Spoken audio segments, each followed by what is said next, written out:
On your game fans, Dre All Day fans, Grant Cardone TV Network, good afternoon, good morning, good evening, whatever time of day it is for you. You are now watching the Work on Your Game show on the Grant Cardone TV Network. Y'all can find me at grantcardonetv.com/Dre All Day. All the rest of you already know all the places you can find me. And right now, what I want to do is give you a little bit of background, reintroduction to myself, background on myself for those of you who don't know me, some of you who know me a little bit, some of you who maybe know a little bit too much about me. I'm going to just briefly reintroduce myself. And this episode right here, as you're watching the Work on Your Game show, I want you to know exactly what it is you're getting into. What you're going to be watching are my thoughts, my ideas, my philosophies on how you are going to be able to maximize your business, your communications, your relationships, your sports, your mental game performance. And because the mental game performance is the most important thing in my mind, because first of all, it applies to anything that you do.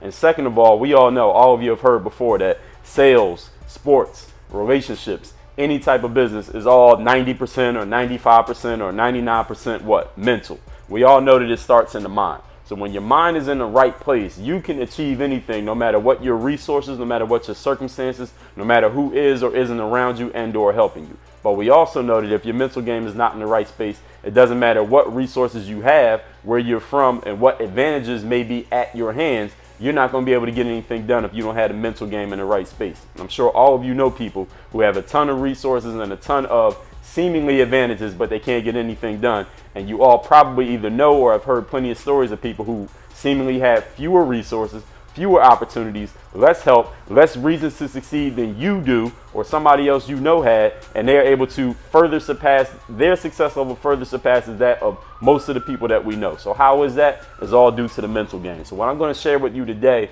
are some of my philosophies on the mental game, how I became who I am as far as the mental game goes, as far as business goes, networking, communications, my background in sports, and you're going to decide, because I'm asking you not to believe a word that I say on this show. Don't believe a damn thing that I said. All you're going to do is listen to what I'm saying. You're going to measure it against what you already know in your life experience and ask yourself, does this make sense? And if the answer is yes, you're going to be a subscriber to the Work on Your Game show here on the Grant Cardone TV Network. So I'm going to reintroduce myself, and then we're going to get into these principles. So my name is Dre Baldwin. I can confirm that. Come from the city of Philadelphia. Background as a professional athlete. I played basketball overseas 9 years, and on my backstory, you'll be able to hear that. You'll be able to piece it together over time, because a lot of it's already out there, but you'll learn as you keep watching this show. Played basketball overseas 9 years, and when I was looking to transition into the business world, I thought to myself, what is it that I do well? What do I want to do? What would be enjoyable for me, but also at the same time something that I can deliver some value that people would see is worth paying for. And the first thing I thought of was speaking, because I'd done so many videos, 4,000 videos on YouTube. I do a ton of writing, 4,000 blog posts on my websites, and I've authored 5 books already. I got 10 more coming in 2016. So I got into the professional speaking business. I got into coaching and consulting. I've always been in sales. I've always been in marketing. I've always been in branding. I've always been in social media. So I just put more effort, more energy into those things.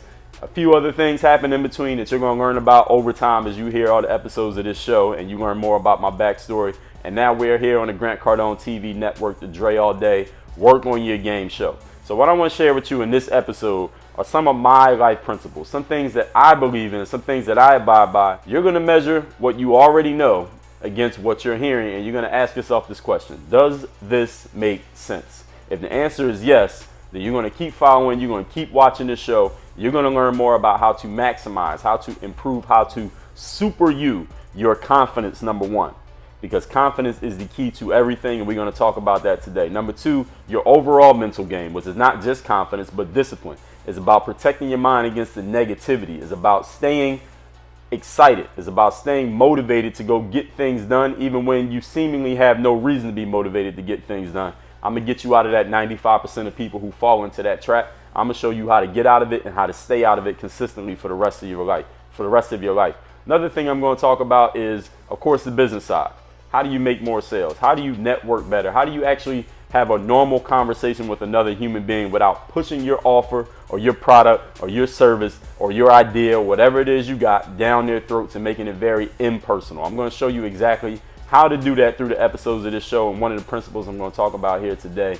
And also we're going to talk about how to get your message out there, how to take an idea that you have and take it from idea to being an actual real life thing. How do you make it into something tangible that somebody can see, hear, feel, touch, and taste, and they can say, okay, I see it now. because it's right there in front of them. Get it out of your head and get it out into the real world. And again, it circles all right back to having the confidence to put yourself out there in a way that people are going to believe in you, because if you don't believe first, nobody else is going to believe second. So let's get right into it. Principle number one is this: having too much confidence can be a problem. Somebody might be offended. Somebody might think you're cocky. Somebody might say that you're arrogant. Some people may be turned off by your personality. But here's the bigger problem. Having not enough confidence is fatal. Having not enough confidence is going to have people walking all over you for the rest of your life. Understand that in life, you must set the tone for how other people are going to deal with you. You set the tone. You set the example for how other people see you. You set the example for how other people are going to communicate with you. How do you do that? It starts with how you communicate with yourself. Because the way that you see yourself, the way that you view yourself, the way that you communicate with yourself through your internal conversation is going to be the way that radiates out to other people. Understand, how many of you have ever run into somebody and you can just feel their energy? You can feel that they're confident. You can feel that they're negative. You can feel that they're positive. You can feel that it's just something about them that's just off. How many of you have ever had that situation before? I'm sure all of you had. Why is that? That's because the energy that we feel inside, the internal conversation we have, the way that we see ourselves, the way that we view ourselves, the way that we feel about ourselves, it radiates out to other people magnetically without you even saying anything. So if you want other people to believe in you, to be confident in you, to respect you, to see you as the person that you want to be in life, guess what? The first thing you must do is set the example by you being that person. If you're not that person, nobody's going to see you as that person. There may be one person who comes along sometimes in life and sees things in you that you don't see yourself, but guess what? They can see them, but unless you bring it out and you start seeing it, they're going to be the only person who saw it. And eventually, if you don't eventually surface that person and start being that person, even that person who's trying to be optimistic and encouraging you and telling you, yo, I see something in you that you don't see in yourself. If you don't start to see that person and bring that person out yourself, that person's not going to keep trying to tell you. There's only so much other people can do for you before you start doing something for yourself. If you don't see yourself as confident, if you don't believe in yourself, if you don't raise the way that you see yourself in the mirror every single day, there's only so long before other people are just going to say, you know what, this just must be who he is. You're going to meet people who don't know you. They're going to treat you exactly as they see you. The only example they have is what they see in front of them. Whatever you show people is the example that they get, and that's exactly what they're going to follow. So you must start by setting the example of seeing yourself at a high level. Now, if you happen to be too confident, some people think you're arrogant, some people think you're cocky, we're going to address that in a minute. Here's principle number two. Ask for what you want in life. You must be willing to ask for what you want. Not only ask, but you must be willing to ask at least twice for every single thing that you want in life. And why is that? Human beings, we have a natural habit to say no to things. We are averse to change. We don't want new things coming into our environment, even if it's something that could actually help us if we were to sit, shut up, and examine it. People are just used to saying no. People are used to being skeptical. People are used to being pessimistic about things. So when you present something to somebody that's new, such as, hey, can you give me $10, when they're not used to giving you $10, their first response is going to be skepticism, it's going to be negativity, it's going to be, I don't know, let me think about it for a minute. Listen, you got to be willing to ask people more than once for what you want in life. If you ask more than once, understand that the second ask in anything you do in life has over a 50% success rate. Which means when you ask the second time, your chances of being successful and getting what you want goes up by at least 50% in any area, any industry in life, any area, even if it's not business. We're talking about social, we're talking about relationships, we're talking about somebody on the street just asking for $1. When you ask someone the second time, your rate of success will go up by at least 50% over where it was the first time that you asked. The problem that most people have in life is that, number one, people ask once and then they give up. We know the statistics in sales, you can look it up yourself, that when a salesperson goes and makes a sales call and they get a no, most of those salespeople, 80+% of those salespeople, never go back and ask a second time to that same prospect, the exact same ask. Hey, sir, would you like to buy this? Hey, can we set an appointment? Hey, can I set a time where I can show you what it is that I have to offer, my product or service or idea? They never ask the second time after getting no the first time. And the fact of the matter is, before we even get into the sales stats, the mental stats is this. The mental game stats is this.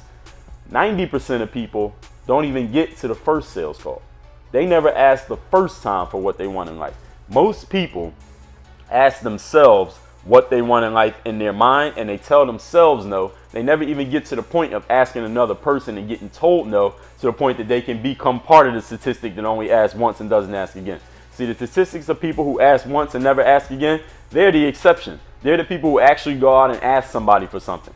Most people never ask anybody for anything. They ask themselves, they tell themselves no, so they stop themselves from ever doing anything in life because they get these great ideas. How many of you have ever had a great idea and you never did a damn thing about it? How many of you know somebody who's told you about a great idea they had, something they really wanted to do, something that really sounded excellent, and they never did anything with it? We all know plenty of people like that. Maybe some of us have done it to ourselves. That's because we have this internal conversation going on at all times. You tell yourself no, then you end up never asking anyone, so you never even get to the first no, let alone the second no. There's a very small percentage of people who get past the first no and ask again to the exact same person, the exact same group, the exact same party, and are able to get to that yes because they're willing to ask again and again and again in life. And understand, when I say ask twice, that is I'm speaking figuratively, is a metaphor. Asking twice, ask 10 times, ask 30 times.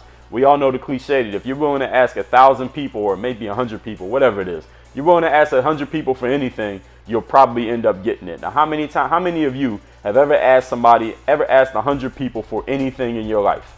Probably not many of you. If you are willing to do that, I don't care what product you're selling, I don't care what your request is, how ridiculous it is. We have all seen examples in life of people making a ridiculous request, but they just kept asking, and most importantly, let me add in this, not only asking, but believing in what they were actually asking. If you ask enough, eventually somebody is going to say yes and give you what you want. The first person who must say yes to your ask is you. If you never say yes to yourself, nobody else is going to say yes to you. Here's principle number 3. He who has begun is half done. How many times in life have you had a great idea, just like we talked about in principle number 2, a great idea, something that just sounded perfect in your mind. You might have talked about it to yourself, talked to yourself about it, sounded great. Maybe you bounced it off a trusted friend or advisor. They say, you know what, that's a great idea. And they even added some more stuff in it that you could do with it. And then you had all this stuff. You might even wrote it down. You start thinking in your mind. You start painting a picture of all the great success and how happy you would be once you got this thing done. And then in the long run, you ended up doing a whole lot of nothing. How many of you have been in that situation? How many of you know somebody who's been in that situation? How many of you have done it to yourselves in the last 30 days? How many of you did it to yourself today? Understand that in life, taking action is something that most people never do. Most people think their way through life and never do anything. Understand that the actions lead to having the rewards. We all know the be, do, have principle. You got to become the person first, which is why I started with the confidence. You got to do things next, which is why action is the next most important thing. And then you have the rewards at the end. We all know that you can't get rewards without doing something. There's no such thing as something for nothing in this world. Most people never even take action because they never get started. They never get started on what they do because they tell themselves no in their mind, like we talked about in the previous principles. They tell themselves no because they have no confidence in themselves. So it's all a cycle that connects to each other. So the reason you can get from step 1 through 10 is because you did step 1 first. You have to begin to get to step 10. You can't start on step 8. You can't start on step 2. You can't start midway through step 5. You have to start with step 1, which is beginning. Most people never get started in anything. And what does that have to do with all you who are watching this? Because I know you are not the type of people who don't get started with things. What you need to understand is that when you're looking at your competition or other people who might beat you to the spot or a competitor that you have in business, if you are willing to get started and take action more often than most people, you are already 90% ahead of the game. He who has begun is half done. You're already 50% through getting the job done. But 50% through getting the job done puts you ahead of 90% of people, because 90% of people never even get started. So that's the 50% that they never even get to. You all seen the bell curve before, right? You got a little bit at the bottom, a whole bunch in the middle, and a little bit at the top. Or a little bit at the top end, or high end, or rather, whatever you want to call it. To get to this top end out of that bell curve of people in the middle, all you had to do was get started. There's a whole lot of people. See, there are a few people in life who have no ideas, no things that they want to do. They never even come up with a plan of action to do anything. Just a few people. Then you got a whole bunch of people in the middle who have all these great ideas. They talk about them, they read about them, they write it down, they tweet about it, they share it with a friend. They got a whole plan of all these things they're going to do and how great it's going to be. They already envision their success, and then they do absolutely nothing. That's a whole bunch of people in the middle of the bell curve. And then you got the people on the end. They do all the things that the people in the middle do. They got the plans, the ideas, they share it with other people, they get excited, they see the vision, and then they actually start doing it. That's the top 90%, the top 10% or 90th percentile, whatever way you want to word it. Y'all get what I'm saying. You want to be in that group, all you had to do is get started on your ideas. You got an idea right now that you didn't get started on. What are you going to do? Principle number 4, persistence can be the only skill you have, and it will get you pretty damn close to the top. Tell you a story about myself. My background playing basketball. I started playing at age 14, which is relatively late for most people who want to go pro or even play in college in basketball, even high school.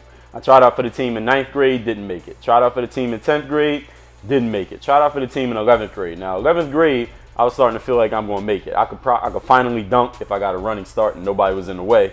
I was a little bit taller. My confidence was up. I was like, this is my year. You know, Michael Jordan didn't make it to his junior year. I'm about to make the basketball team. I tried out again, got cut. First day, didn't do anything. Probably had my worst tryouts of all 3 years my junior year. Didn't make the basketball team. Almost quit basketball. For about a week, I didn't touch a basketball. I was in a mental funk because mentally, that was the only thing I could see myself doing, was being successful as a basketball player in life as an adult. I didn't see myself being successful doing anything else. It's not that I couldn't be successful. It's just that I didn't want to. The only vision my mind had was playing basketball. So after about a week, I heard about a tryout for a local recreational league team. I went and tried out for that team. I made that team, played pretty well. Next thing is finally the next year in high school, I did make the team. Didn't do much. I scored like 2 points per game all season as a senior in high school. Then eventually I walked on to a college, played college basketball, pushed my way into the pros, played basketball 9 years overseas. There's a lot of story that goes in between that, which y'all will catch as we go forward on this show here,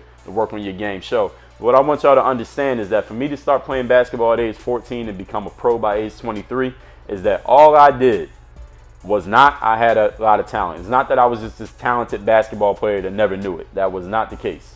It was not that I had a bunch of coaches taking me under their wing and saying, Dre, we're going to make you into a basketball player. That didn't happen. I didn't have any brothers. I don't have any brothers. My dad was not a basketball player. My dad's like 5 feet 9 inches tall. My mom's like 5'7".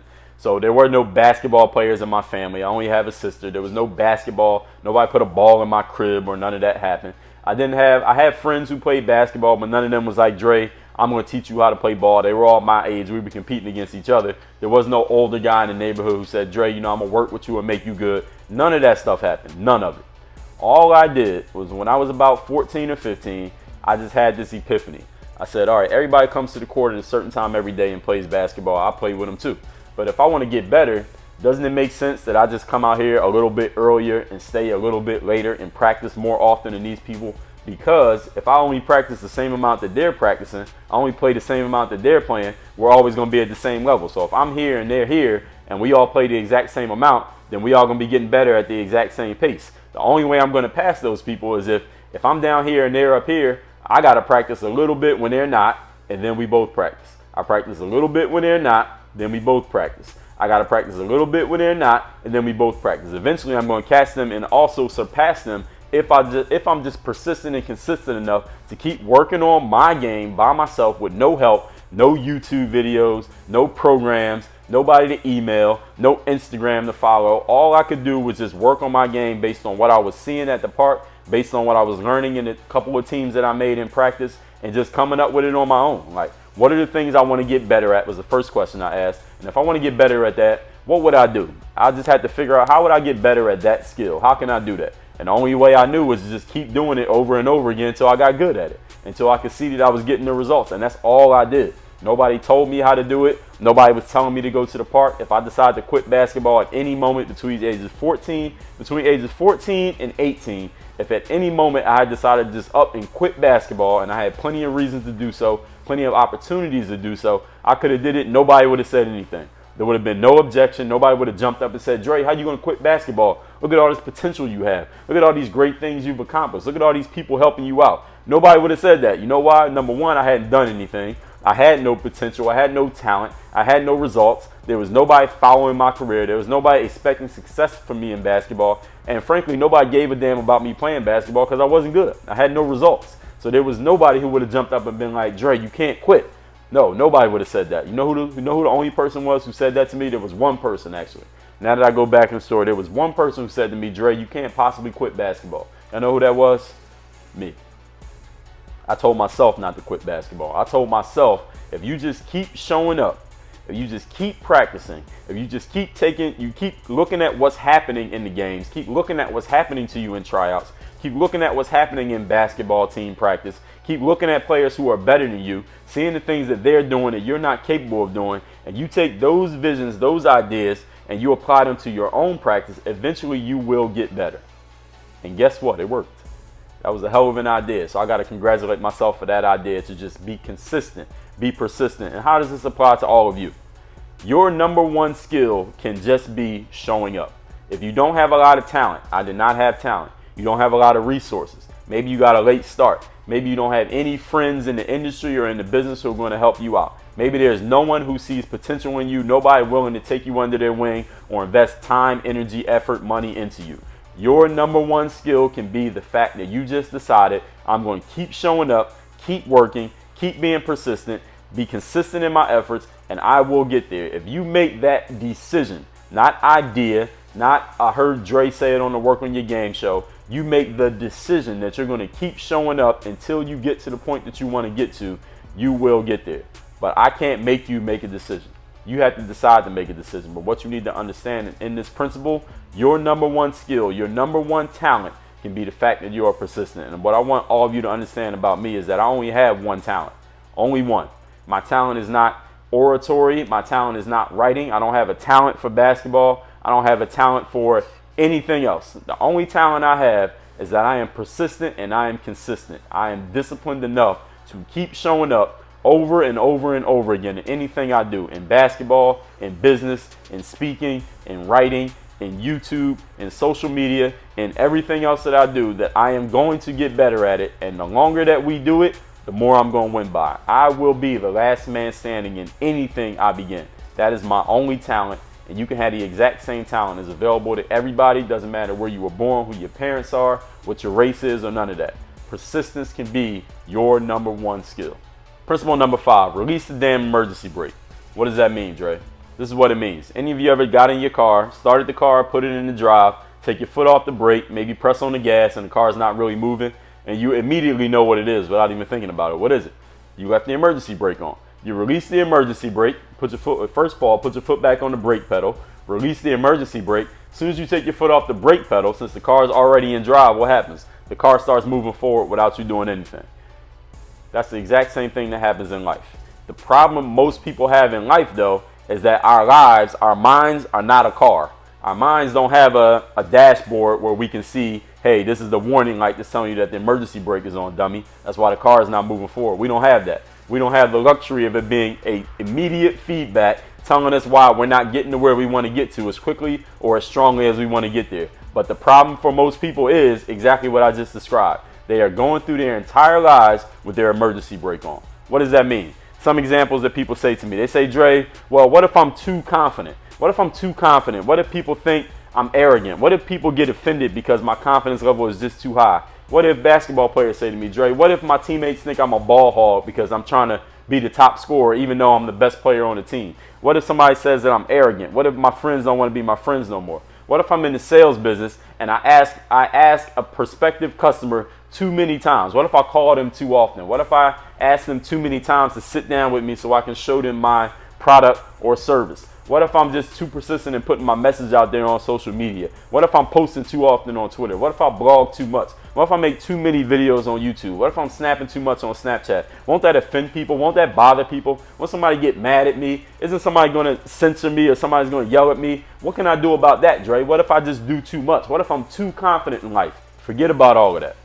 In life, you got 2 options.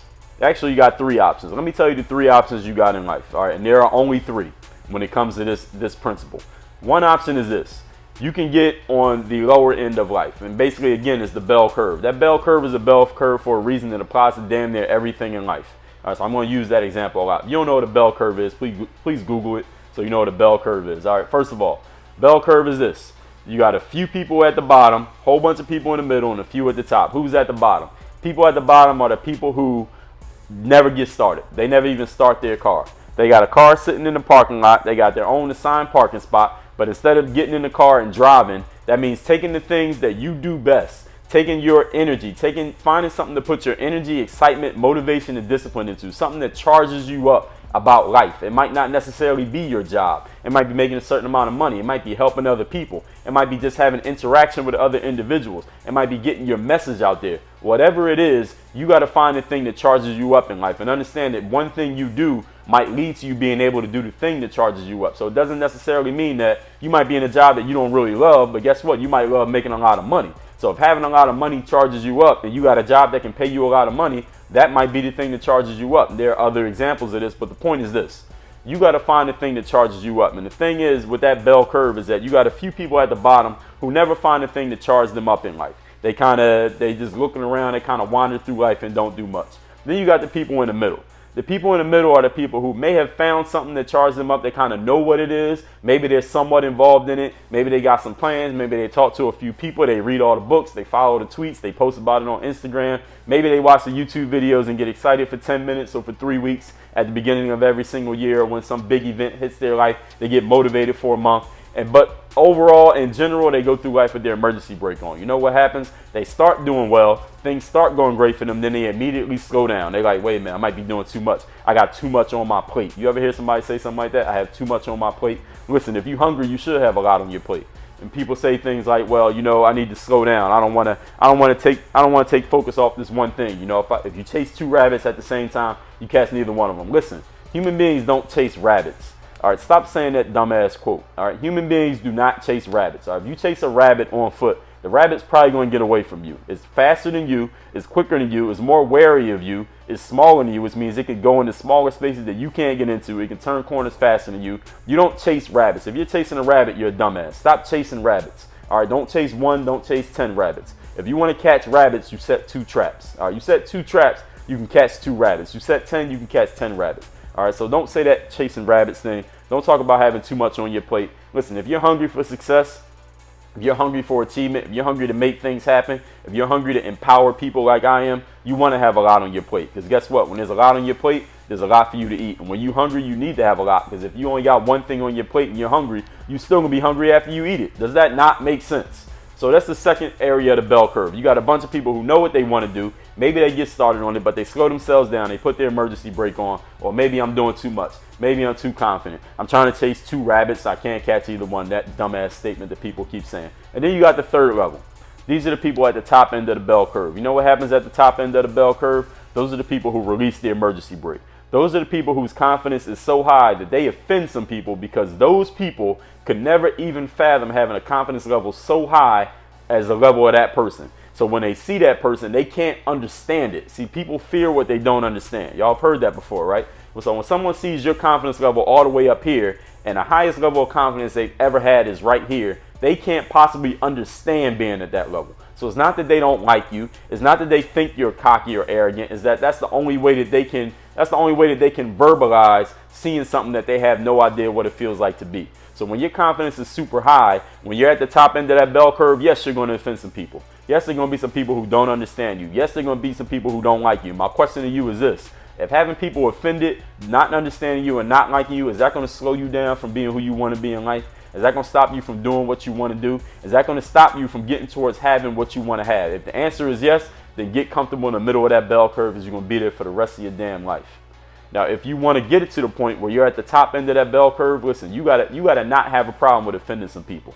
Name every famous person you know who's highly successful. I guarantee you there's some people who don't like them. There's some people who are offended. There's some people who did not like Steve Jobs. There's some people who are just not a fan of Oprah Winfrey for whatever reason. There's some people who just didn't like Michael Jordan or some things about him. There's some people who hate Grant Cardone for whatever reason, whatever it is he stands for. But guess what? Ask any of those people, do they give a damn? I guarantee you the answer is hell no. Guess why? Because they're at the top end of that bell curve and they understand what I just explained to you. That the people who are in the middle or at the low end of the bell curve, they can't understand what it feels like to be at the top end of the bell curve. So when they see somebody who's at the top end of the bell curve, they don't understand it. They don't see eye to eye. They got something negative to say because they don't know what it feels like to be that person. They can't understand it. When people don't understand you, they say negative things about you. That's how human beings are. Understand this. If you go through life with your emergency brake on, you may eventually get to your destination, but it's going to take you forever. It's kind of like if you drove from where you at right now to the closest grocery store or the closest Walmart, or try to drive to the gym or drive to work or pick somebody up from the airport. It's going to take you forever to get there because you're driving with the emergency brake on. If you release the emergency brake without even pressing on the gas pedal, understand that the car is going to start going 10 times faster without you putting in any effort.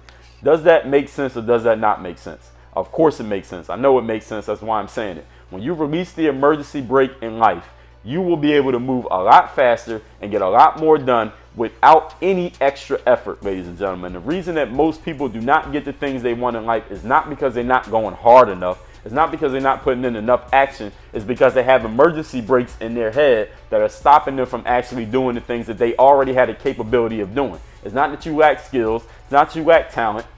Not that you lack motivation. It's not that you lack energy. It's that you got all these things. You got all these gaps. You got all these things stopping you. You got a dam in there. It's like a dam holding back all the rush of the water. You got an emergency brake that you will not release, that you are moving forward. So you think you're doing something because you're moving forward, but the emergency brake's on, so you're moving so slowly you don't even realize the brake is on because we don't have dashboards with a red light that says, hey dummy, you got the emergency brake on, release it so we can move faster. Some people just have these blind spots, they never even see the emergency brakes on. So what you need to do, this principle, is release the emergency brake. Stop caring about people being offended because the people who are offended are the ones who are supposed to be offended.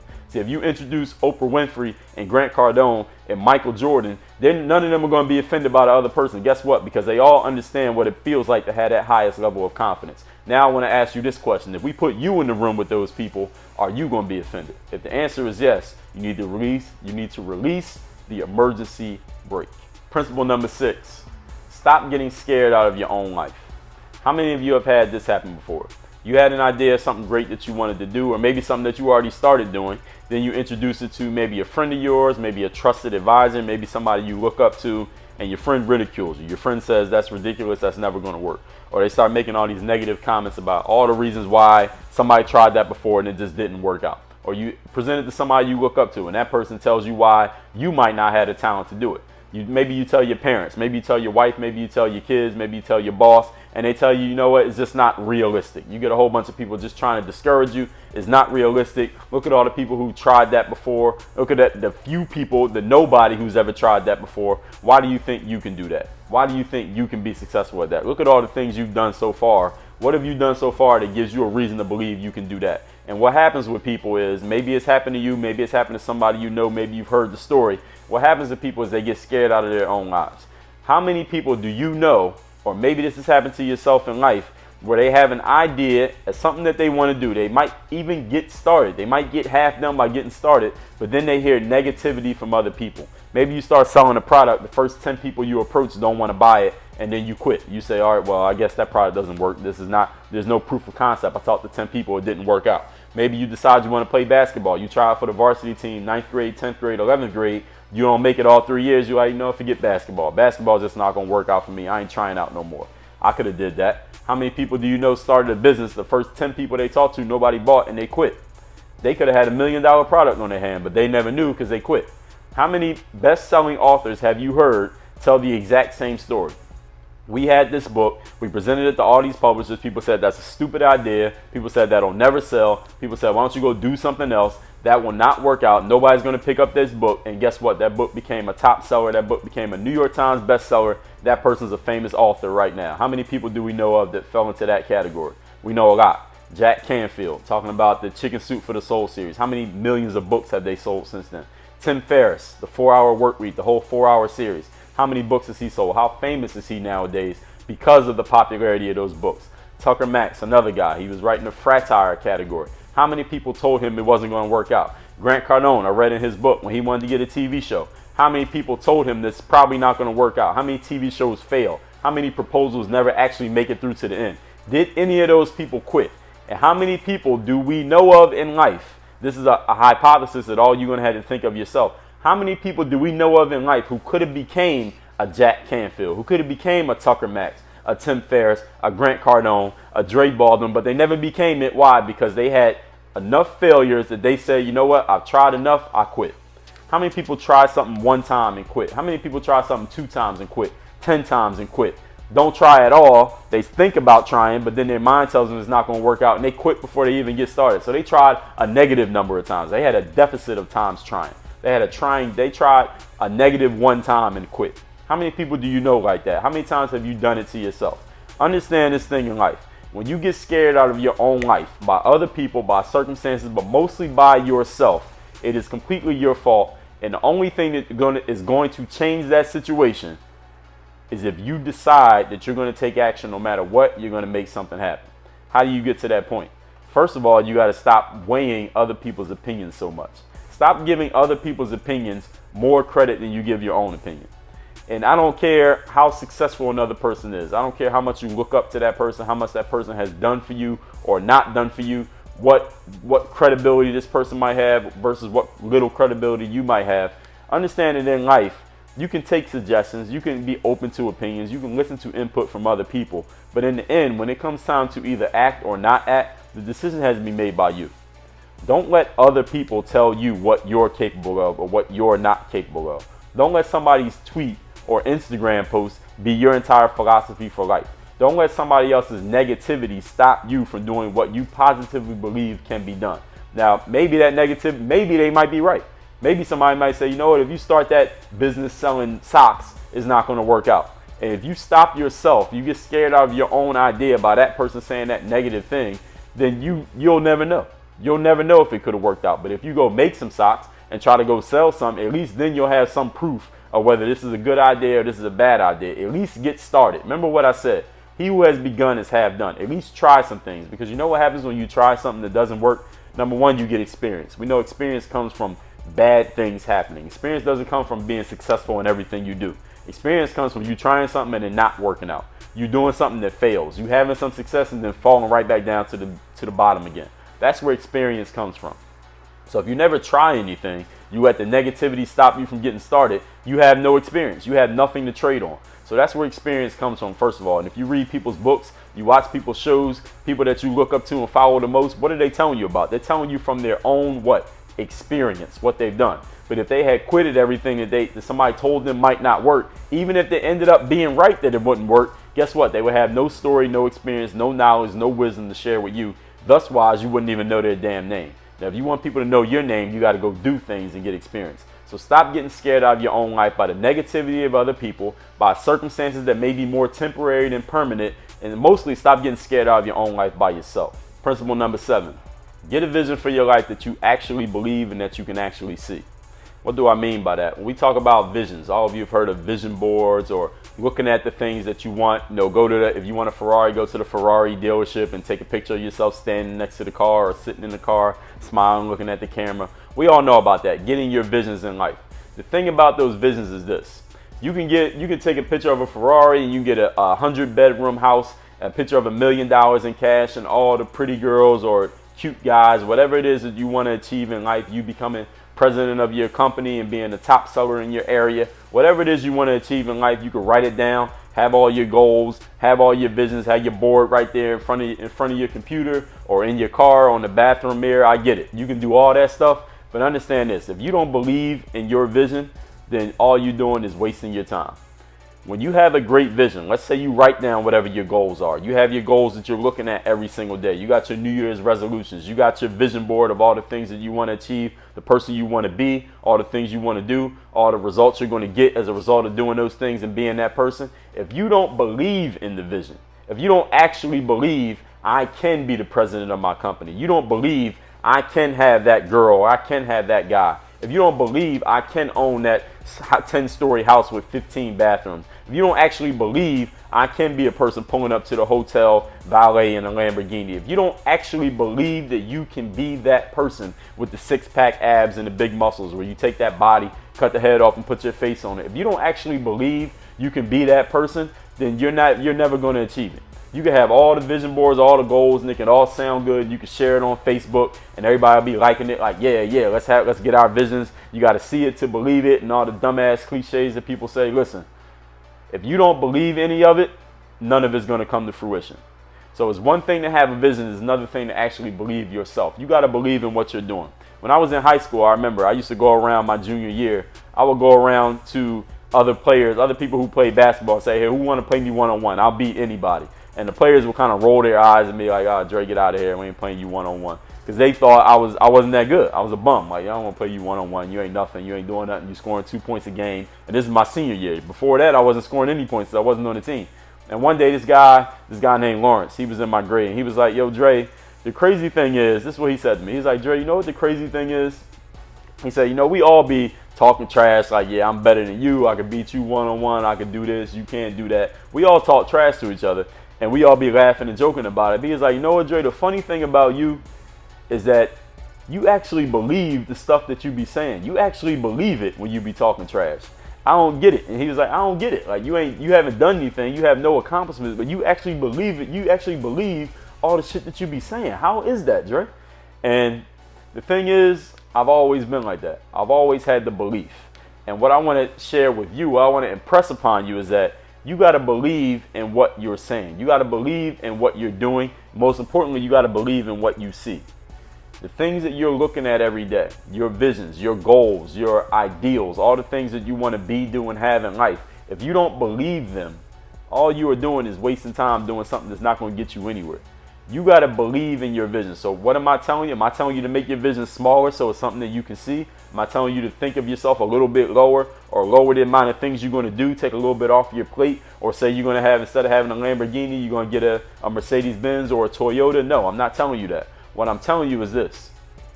You got to start to grow your mindset, grow your confidence to the point that those things are things that you can actually do. Write it down. Write down, I am the owner of a 2017 gold Lamborghini, whatever name of the car is.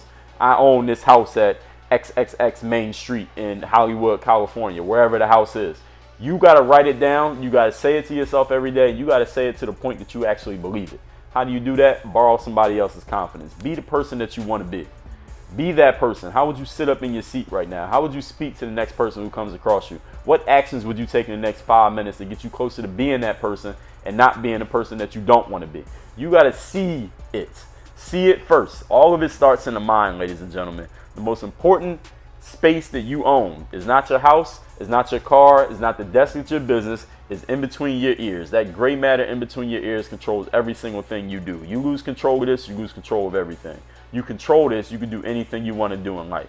So the principle that we're sharing here is not just have a vision, but believe in the vision. Principle number 8, you must have control of your habitual thought patterns. And this is how it works. 85% of the thoughts that we have every single day are habitual unconscious thoughts, which means 85% of the time that we're thinking is stuff that we're not even controlling it because we're unconscious of it, but it's creating our lives. Because we all know that thoughts are things. Y'all have heard that before, right? The way that we think manifests in our lives. So whatever you have in your life right now is a direct reflection of the way that you think. So if you want your life to get bigger, all you had to do is think bigger. You want your life to get smaller, think smaller. You want your life to stay the same, don't control this at all and just let your life stay exactly as it is. You want your life to be random, think random thoughts. And a lot of people end up getting random results in life because they think random thoughts. They have no idea. They have no awareness of this principle. So now that we know that our thoughts create our lives, right? And we also know that 85% of our thoughts are unconscious. If you were able to consciously become aware of those habitual thoughts, now you can change them to whatever you want. Thusly, you're changing your life to whatever you want it to be. So you become aware of the thoughts that you're having every single day. Listen to your thoughts. You become aware of those unconscious thoughts, which are 85% of your thoughts. You can change everything. Now, how do you do that? All you had to do is understand this principle, that in thinking, all of our thoughts are questions and answers. We're questioning and answering for ourselves all day. Who is that ringing my doorbell? Should I answer this phone call? What should I do about this email? Do I want to heat up food now or do I want to eat it later? Do I want a milkshake or do I want to get a smoothie? Should I eat an apple or should I eat a banana? Should I talk to this girl? Should I talk to that girl? Should I talk to nobody? Should I go to work today or should I not? My alarm's going off. Should I get up or should I snooze it? You're asking yourself questions and answering them all day on a continuous loop. So if you want to change, because that's all thinking is, a continuous loop of questions and answers. So now that we know that, and we know that 85% of thoughts are unconscious, that means all you're doing is asking and answering questions unconsciously all day. So if you want to change your life, you got to change those thoughts. How do you change those thoughts? Change the questions you're asking yourself. Ask yourself better questions. So instead of asking yourself, why do I hate my job? Ask yourself, what can I do at my job that empowers me and gets me closer to a position or a business opportunity that I really want to be in? Instead of saying, why am I never getting in shape despite the fact that I got all these gym memberships? Ask yourself, who can I talk to who knows a lot about getting in shape, who will give me some useful, actionable information to help me get in shape? Instead of saying to yourself, why am I never motivated or really activated or excited about my life? Ask yourself, what are 3 things I can come up with right now that gets me motivated and excited about my life? You understand how the change of questions automatically gives your brain a different set of instructions. Understand that your brain is a personal assistant, is the best personal assistant you'll ever have in your life. Any of you have a personal assistant at your work or anything like that? Listen, your brain is 10 times better than your best personal assistant. I don't care how much you're paying them. Understand this. Every time you ask your brain a question, it will deliver an answer that is exactly matching in energy and in spirit whatever question you ask. So if you ask a negative question like, why do I hate my job? Your brain is going to come up with a whole bunch of reasons why you hate your job. And it's just going to keep going and going and going and going and going. If you ask yourself, what can I do that empowers me right now to get more motivated and activated and excited about what I'm doing at this exact moment? Your brain will deliver you reasons. I guarantee you. If you say, give me 3 reasons, it'll give you 3 reasons. If you say, give me 50, it will give you 50 reasons. It might take a minute, but it will do exactly as you say. And the reason why your brain is your best personal assistant, because it never misses a day of work, it never gets sick, it never has an attitude, it never gets pregnant, it doesn't need a day off, it doesn't need a vacation, it doesn't ask for a pay raise. All it does is do exactly what you demand it to do all day, every day. And if you haven't been taking control of it, now you're aware, now you need to start taking control of it. And the phrase that I use is very simple. Ask yourself a better question. Start controlling the questions that you're asking your brain habitually every single day is going to change every single thing about your life. Now, is this going to happen overnight? No. This is going to happen over the next 30 days, the next 6 months, the next 2 years. You will see significant changes once you start to take control of the questions and answers that you're asking yourself in your brain. The answers are automatic. You just got to control the question. Principle number 9, and I borrowed this line from Tony Montana from Scarface. Don't be an asshole. If any of you seen Scarface, you know the scene that I'm talking about. Scarface, I'll just go over it for those you don't know very briefly. Tony Montana was this big time drug dealer. At this scene in the movie, he's in a restaurant with this woman. The woman gets angry at him for some reason, curses him out, screams at him. Everybody in the restaurant is looking at Tony. She leaves, she storms out. So now Tony is sitting there by himself. He just got cursed out by this woman. He's inebriated, drunk, high, under the influence of something. And everybody in the restaurant is looking at him while he's sitting there seemingly embarrassed, but I don't think he was embarrassed. And Tony gets up and he says, everybody in here, all of you are a bunch of fucking assholes. You know why? Because you don't have the guts to be who you want to be. Me, I don't have that problem. That's the message that I want to give to you all right now. Don't be an asshole. An asshole is a person who does not have the guts to be who they want to be in life. You need to develop those guts. Following all these principles that I shared already. Having that high confidence. Asking multiple times for whatever you want. Being persistent, making sure you get started so you're not a person who's just planning and thinking about it and talking about it and never doing anything. Releasing the emergency brake, not letting people and circumstances and yourself scare you out of your own life. Getting the vision that you actually believe in that's compelling enough to get you moving and becoming aware of your habitual thoughts. And again, the last one I'm going to talk about in a second. Don't be an asshole. You apply all of those thoughts, apply all these principles rather, to your thoughts, to your actions, to your life, to your business, to your relationships, to every single thing you do and say, you will be, do, and have at higher levels than you have right now. The last thing you want to be is an asshole who doesn't have the guts to be who they want to be. You follow these principles, I guarantee nobody will ever think of you as one. Principle number 10, reality is fully negotiable. Think about this. The last time in your life that you used or somebody around you used the phrase realistic, how were they using it? Usually, from my experience, and you can tell me if this is true or not, usually when somebody's using the phrase realistic, they're saying, okay, I'm going to take whatever level I'm thinking right now, and I'm going to lower it down to here. I'm going to take the goals I got right now, I'm going to lower them down to this. I'm going to take the amount of money I thought I could make right here, and I'm going to lower it down to this. I'm going to take I think I can get a 10. I can go to the bar and get me a 10. Now I'm going to think I can get an 8. I need to be a little bit more realistic. Usually when we use the word realistic, we are talking about lowering our goals, lowering our ambitions, lowering the way that we see ourselves, lowering the ideas of what we think we can be, do, and have in life. What you need to understand is that reality, and the way that I'm using it here, is fully negotiable. You can change what reality is for you. Understand that I say that to people all the time. They ask me, Dre, I want to be a college scholarship D1 basketball player. Dre, is that possible? Is that realistic? I say to them, listen, what's realistic is completely up to you. I can't tell you what's realistic or not realistic for you. But whatever you think, I completely agree with you. And that's the same thing I'm going to tell to all of you. I can't sit here and tell you what's realistic for you. I can't tell you that it's not realistic for you to make $1 million. I can't tell you that it's realistic for you to make 100 million, but you can tell yourself. Because can we agree that there are people out there who make $100 million? Can we agree that there are people out there who make $1 million? Can we agree there are people out there who make no money? Each one of them, their reality is exactly where they're at. Their reality. Which means I can't tell you what's realistic for you. You can't tell me what's realistic for me, and nobody else can tell you what's realistic for you or anybody else.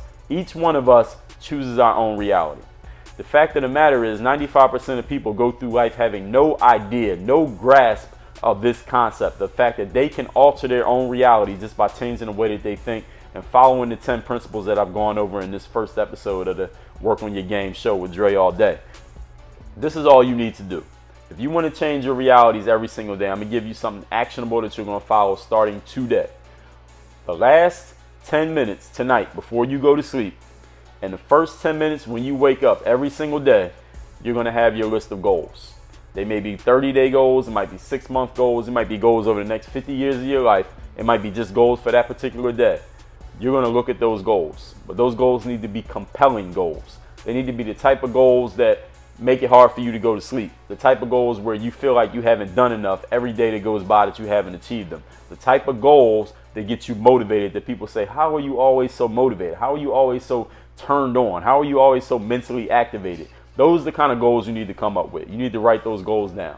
You need to get pictures of those goals, visions in your mind. Now, you could get a vision board, you could get pictures off the internet, put them on your cell phone, whatever it is you do. And those goals, for the last 10 minutes before you go to sleep every single night, you're going to be looking at those goals.